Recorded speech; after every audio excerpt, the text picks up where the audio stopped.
योगांगा अनुष्ठानाद अशुद्धि क्षय ज्ञानदीप्तिरविवेक ख्याते। नमस्कार, उदय इंडिया डिजिटल में आपका स्वागत है। भारत का योग पूरी दुनिया में प्रसिद्ध हो रहा है, लेकिन जिस योग से हम परिचित हैं वो शारीरिक मात्र है, जबकि योग का अर्थ इससे बेहद गहरा है। योग का अर्थ है जोड़ना, यानी जो क्रिया आत्मा को परमात्मा से जोड़ दे वो है योग। गीता में भगवान श्री कृष्ण ने कर्म योग के जरिए ईश्वर प्राप्ति का मार्ग बताया है। कर्म योग की अंतिम अवस्था समाधि को राजयोग कहा जाता है। आधुनिक भारत की दार्शनिक नींव रखने वाले स्वामी विवेकानंद ने राजयोग पर एक बेहद प्रसिद्ध पुस्तक भी लिखे हैं।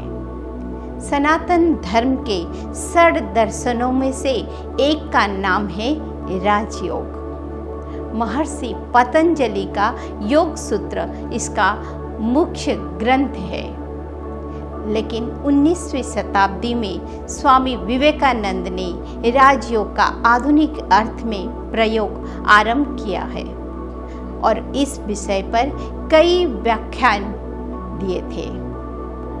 उनके व्याख्यानों के संकलन को बाद में राजयोग नाम की किताब का स्वरूप दिया गया, जो कि वास्तव में पतंजलि योग सूत्र का आधुनिक स्वरूप है।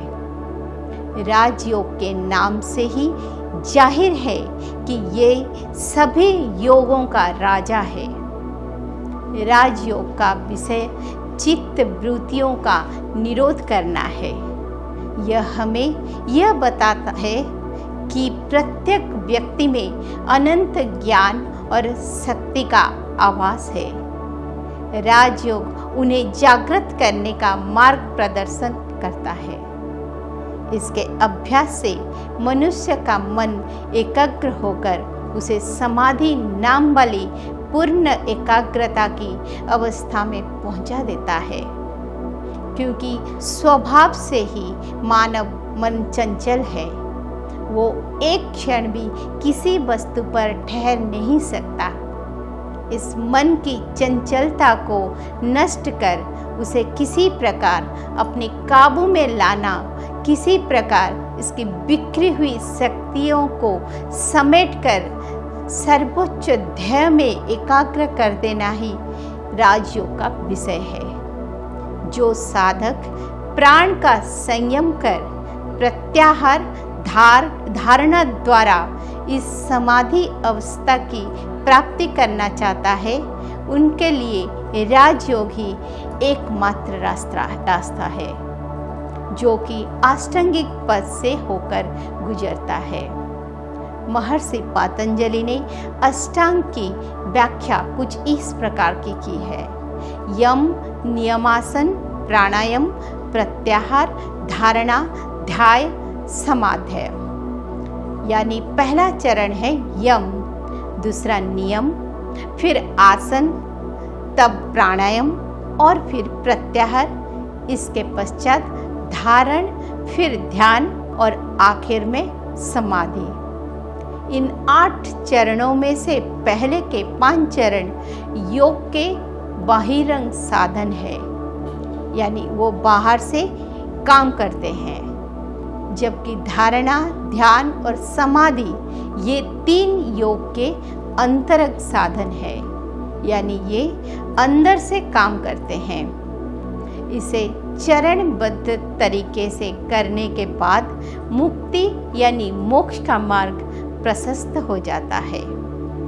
वास्तव में राजयोग परमात्मा से संयोग प्राप्त करने का मनोवैज्ञानिक मार्ग है, जिसमें मन की सभी शक्तियों को एकाग्र कर एक केंद्र या ध्येय वस्तु की ओर लाया जाता है।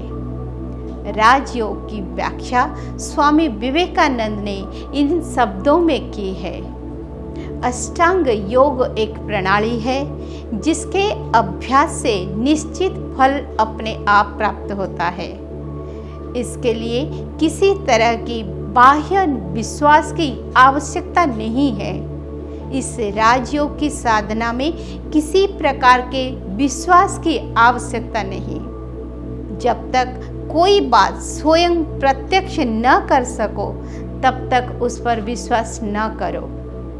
राजयोग यही शिक्षा देता है।